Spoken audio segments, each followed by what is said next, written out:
When my daughter-in-law told me to leave, I smiled instead of crying. That's what surprised me the most. Not her words. Not the cool, polished way she said them, like she was discussing the weather. It was my own face. My own lips turning upward. Feeling the wrinkles around my eyes crease. A quiet, gentle smile in the face of an ending. I stood there in the doorway of what used to be my son's room, now a perfect guest room. The pillows were plumped. The air smelled of lavender linen spray. Everything was in its place, and I was out of place. She said, "Margaret, I think it's time you found your own space. We all need our independence, don't we?" She was right, of course. We all do need our independence. But when you've spent 43 years weaving your life so tightly with another person's independence isn't a thing you just find. It's a country you're shipwrecked on. You don't know the language. You don't know the rules. And my husband, Frank, he was just sitting there in his armchair by the window, the one he's had for 20 years. He was looking past me. His eyes were fixed on the oak tree in the backyard, watching a branch sway in the wind, as if the most important conversation in our home was happening between him and that tree. He looked past me. That was the moment. Not my daughter-in-law's polite eviction. It was Frank's gaze, going right through me, like I was made of glass. Like I was already a memory he'd packed away. After all my sacrifices, he just looked past me. And that's where the story begins. Not at the end, but in the quiet middle of a long, long marriage. In all the small moments I thought were building a life, but were maybe just building a habit. That I met Frank in the spring of 1978. I was 22. He was 24. He had a smile that took a little too long to arrive, but when it did, it felt earned. Like a prize. We met at a friend's barbecue. He was quiet. He spent most of the time flipping burgers with a serious focus, as if the fate of the world depended on their doneness. I offered to help. I said, "You look like you're commanding a very important ship there." He looked up a little startled. Then that slow smile spread. "The SS Beef Patty," he said. "It's a tough voyage." It was silly. It was simple.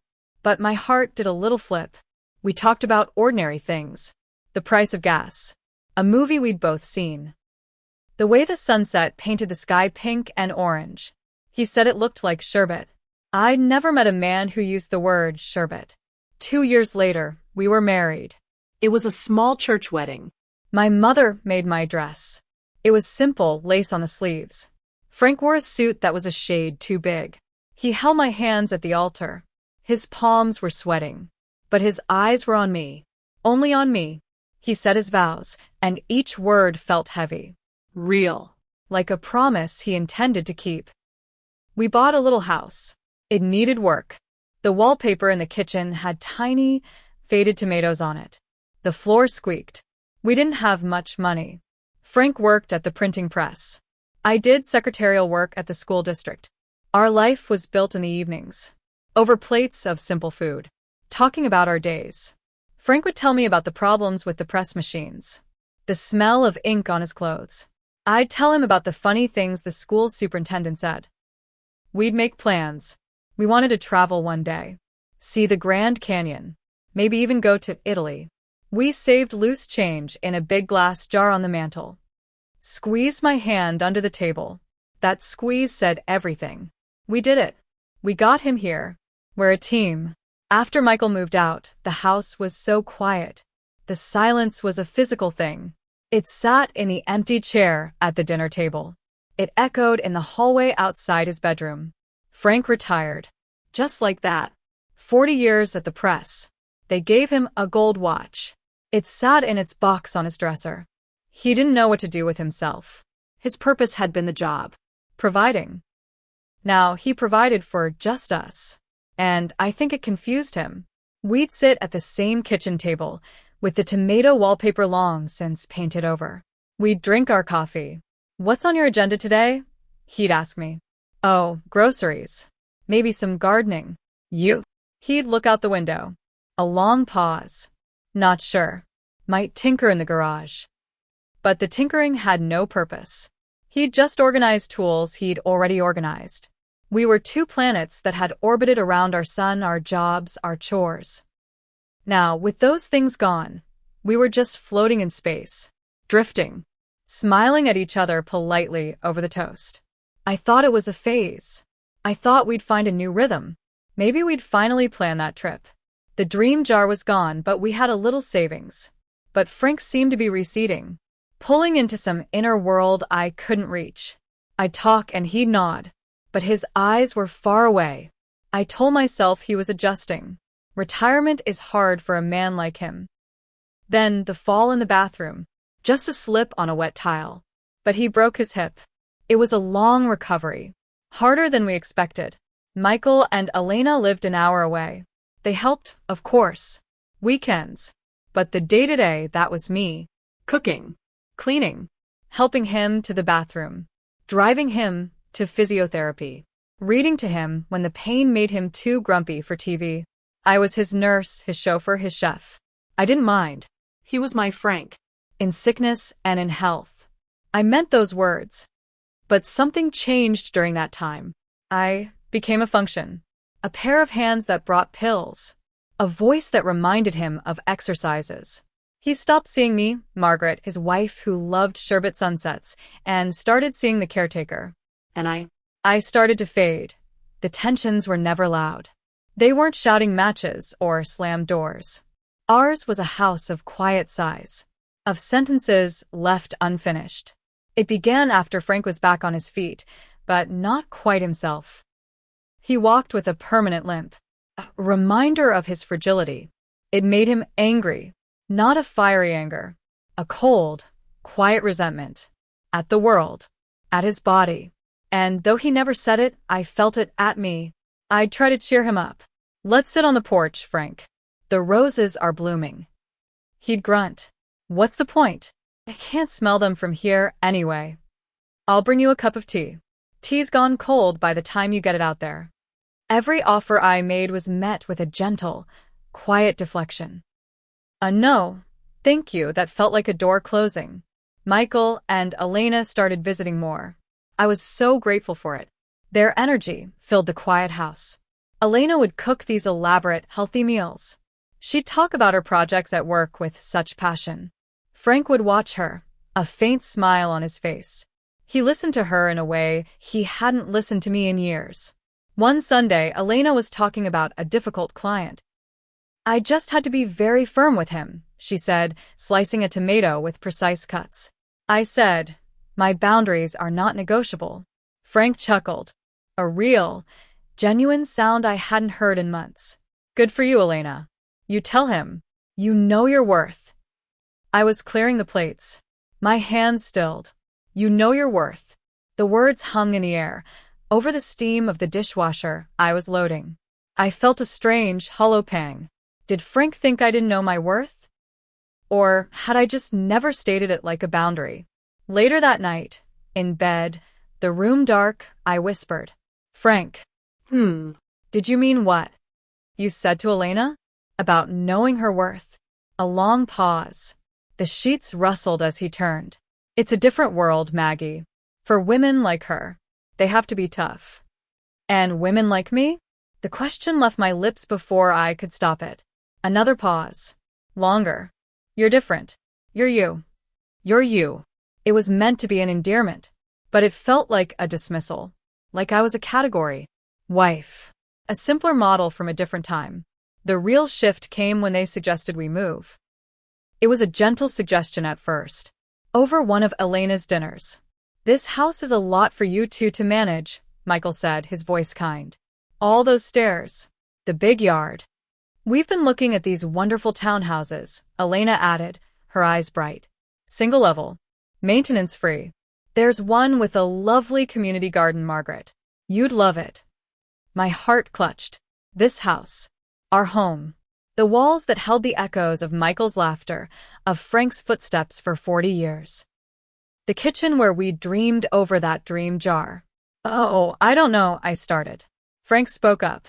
His voice was decisive. It's a smart idea. I looked at him, surprised. We hadn't discussed it. Not really. Is it? I asked quietly. Be practical, Maggie, he said. not looking at me. He was addressing Michael and Elena. It makes sense. We're not getting any younger. It's too much work for you. For you. He said it like the work was mine alone. The caring for this place, this life we'd built, was my burden. We moved. It happened so fast. It felt like I was in a current, being swept along. Frank was suddenly engaged, making lists, talking to realtors. It was the most animated I'd seen him since before his fall. He had a new purpose, leaving our old life behind. The townhouse was fine. It was clean, beige, and quiet. It smelled of new carpet and paint. It had no memories. No esqueaki floors. No ghost of tomato wallpaper.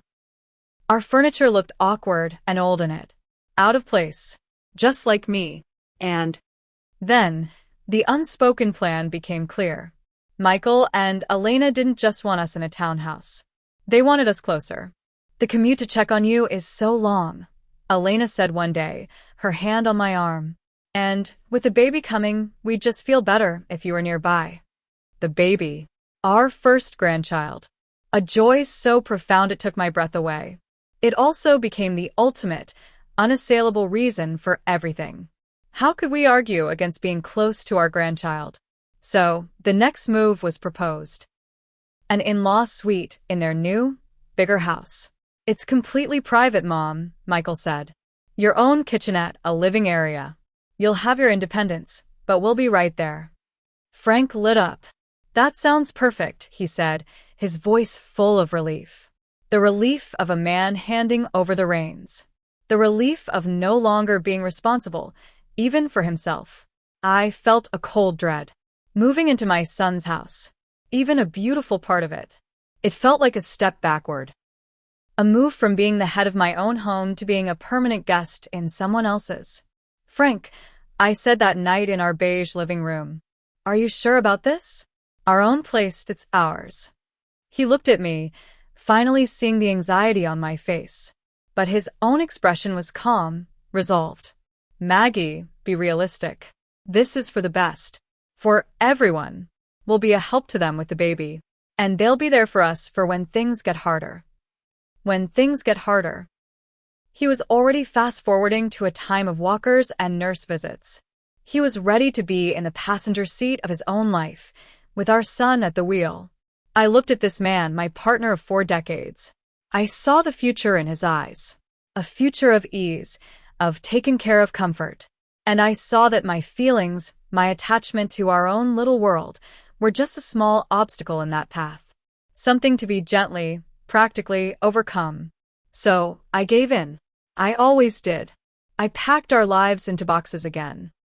I folded away our history. I told myself the sacrifice was for family. That this was what love did. It adapted. It made itself useful.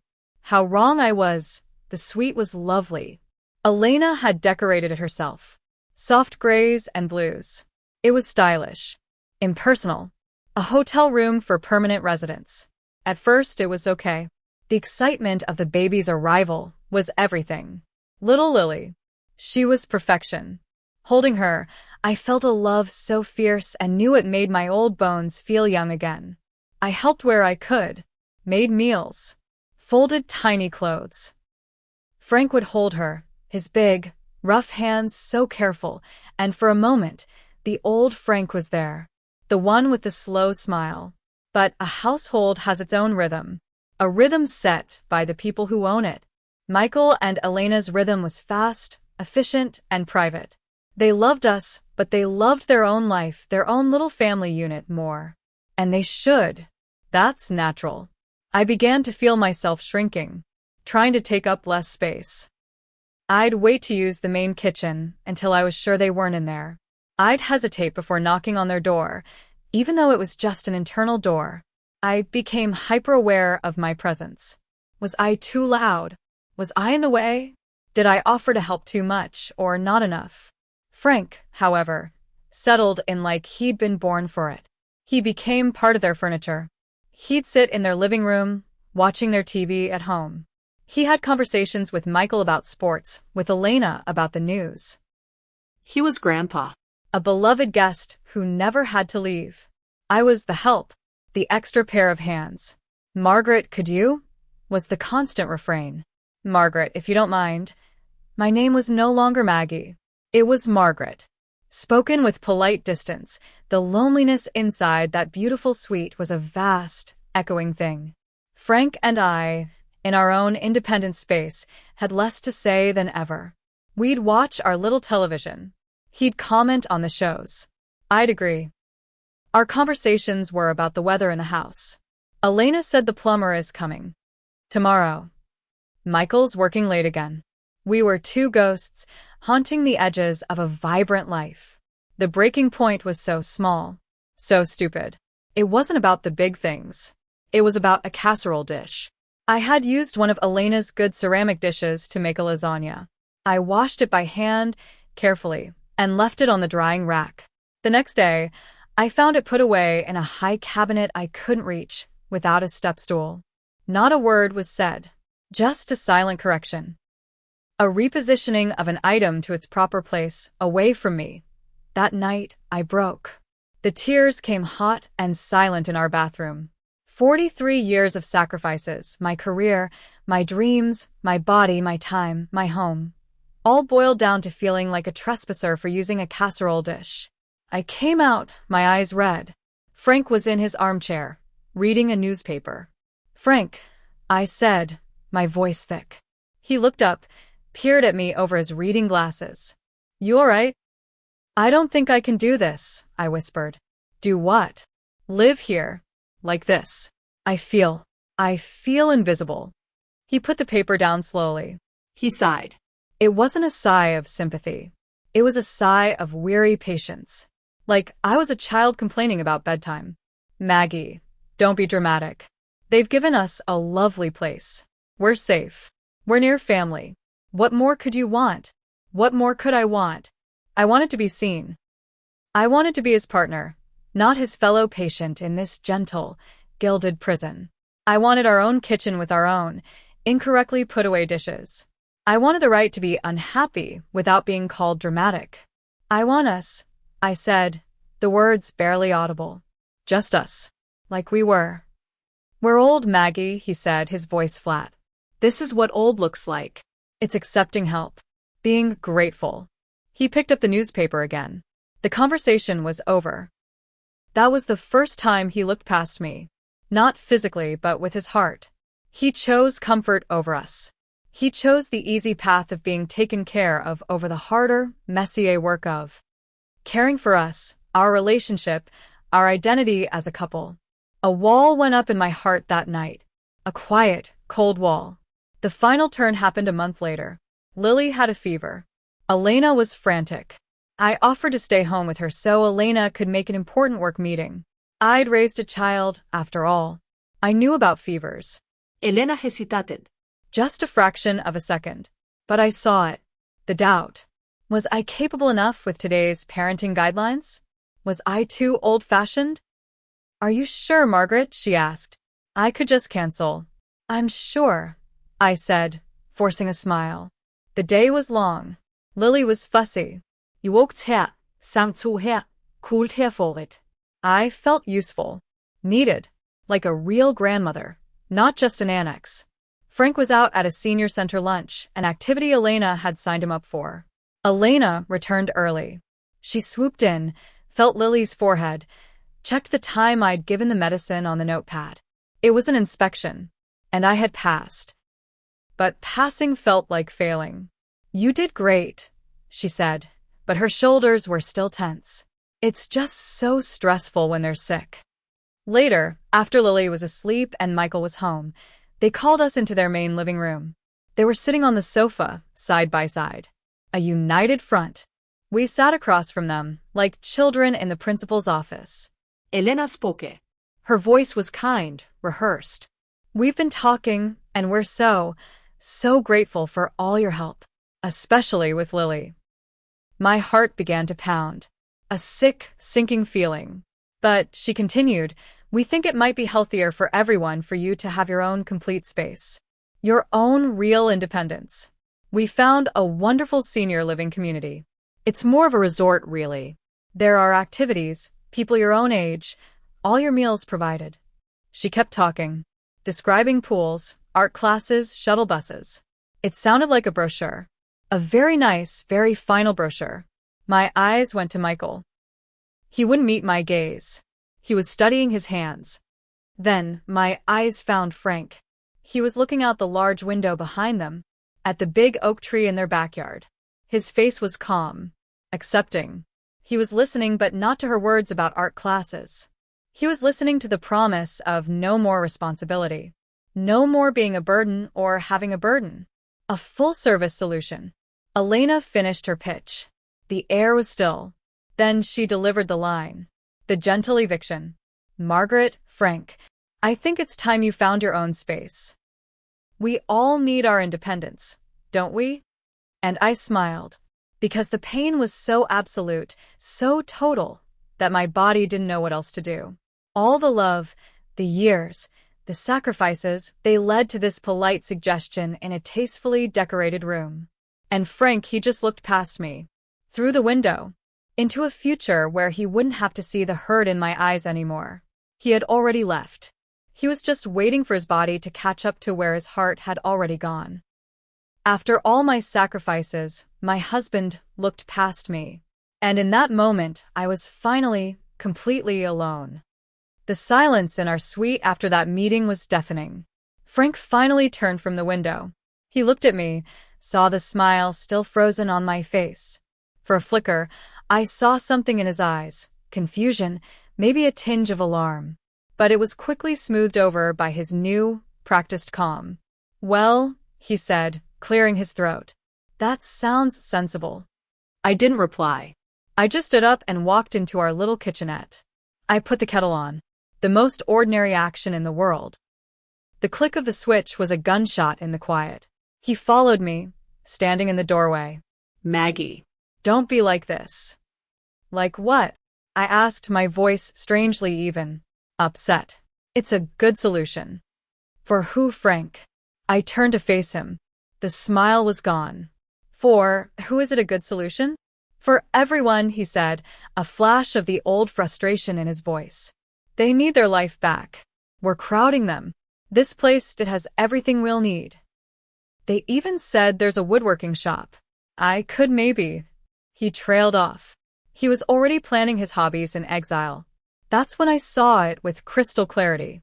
This wasn't a betrayal born of malice. It was a surrender, a cowardice. Frank was tired. Tired of the struggle of being a husband, of being an independent man. He was willingly walking into a gentle, pleasant cage where all his decisions would be made for him. And he was holding the door open for me, expecting me to follow silently. I poured the hot water into my mug. The tea bag bloomed, a cloud of brown in the clear water. I'm not going, I said. The words hung between us, simple and solid. What? I am not moving to a senior living community. Not like this. Not because we've been managed out of our son's house. He was baffled. This wasn't in the script. Where will you go? What will you do? I don't know yet, I said honestly. But I will not spend whatever time I have left being a polite inconvenience. I have spent my life adapting to what was best for you, for Michael. For everyone. I am done. It was the first truly independent thing I'd said in 43 years. It terrified me. It also felt like the first full breath I'd taken in a decade. The weeks that followed were a cold, civil war. Michael was hurt and confused. Elena was professionally disappointed, as if a project had gone off plan. Frank vacillated between silent treatment and pleading. Be reasonable, Maggie. We're a team. We were, I said quietly. But you left the team, Frank. You retired from us long before you retired from the press. I started looking at small apartments. 1 bedroom. In a busy part of town, near a library and a park. It had ugly green carpet and a view of another building. But the door would have only my name on the lease. The cups in the cabinet would be mine, placed wherever I wanted. Telling Michael was the hardest. He cried. He said I was tearing the family apart. That I was being selfish. My whole life has been about not being selfish, I told him, my hand on his cheek. This one time, son, this one time, I need to be. For me. The day I moved my things out was a bright, sunny day. Frank had decided, reluctantly, to go to the resort. He said he'd try it for a few months. I think he believed I'd come to my senses and join him. We stood in the empty suite. My boxes were by the door. His suitcases were packed for his new room. There was no great dramatic goodbye. No last-minute revelation. Just two strangers who knew each other's coffee preferences and medical histories. "I'll call," he said. "Okay." He shifted on his feet. The man who could look past me now couldn't look away. He was finally seeing me. Margaret. Not the wife, the caretaker, the grandmother. A separate person, making a choice he didn't understand. "I just wanted it to be easy," he said finally, his voice old and thin. "I know," I said. And I did know. But I wasn't made for easy, Frank. I was made for real. And this isn't real anymore. I picked at my box. It was light. It held my photo albums, a few favorite books, my mother's teacup. The dream jar wasn't in it. It was lost to time. But maybe, just maybe, I could start filling a new one. I didn't look back as I walked out. I heard the door close behind me. Not a slam. A soft, final click. And my apartment is quiet. It's mine. The first month, the silence was terrifying. It wasn't the silence of Frank's absence. It was the silence of my own presence. Who was I, with no one to care for? No one scheduled to work around? I had to learn. Slowly. I put the teacup in a silly place, right on the windowsill where the morning sun hit it. Because I wanted to. I bought a bright yellow kettle, not beige. I joined a book club at the library with women who didn't know me as Michael's mom or Frank's wife. They knew me as Margaret, the woman who liked historical novels and made a decent lemon cake. It's been a year now. Frank is at the community. He has friends. He plays chess. He seems content in his way. We talk on the phone every Sunday. It's cordial. We are like distant, fond relatives. The love isn't gone, but it has changed shape. It's no longer a house we live in. It's a monument we both remember, but from different angles. Michael and Elena bring Lily to visit. In my space. They are careful, respectful. Our relationship is recalibrating. It's slower, more honest. I am grandma who lives in the apartment with the yellow kettle, not the grandma who lives down the hall. It's a clearer, better defined love. And me? I am learning my own worth, not by stating boundaries like Elena, but by living inside them. My worth is in the quiet morning with my book, in choosing what I want for dinner, in the simple, profound freedom of a closed door that belongs only to me. The greatest sacrifice I ever made wasn't my career, or my dreams, or my home. It was myself. I sacrificed Margaret on the altar of we, of family, of what's practical. And I didn't even realize I was doing it until the person I'd sacrificed for couldn't see me anymore. So, my lesson, if there is one to this long story, is this. Love should not make you disappear. It should make you more yourself. True partnership isn't one person looking past the other toward an easier shore. It's two people, side by side, looking at the same horizon, even if the waves are rough. It's never too late to find your own horizon, even if you have to find it alone. Even if you start with something as simple as a yellow kettle and the courage to smile when you're being told to leave. Because sometimes that smile isn't acceptance. It's the beginning of a long, quiet goodbye to the person you were and the first, gentle hello to the person you were always meant to be.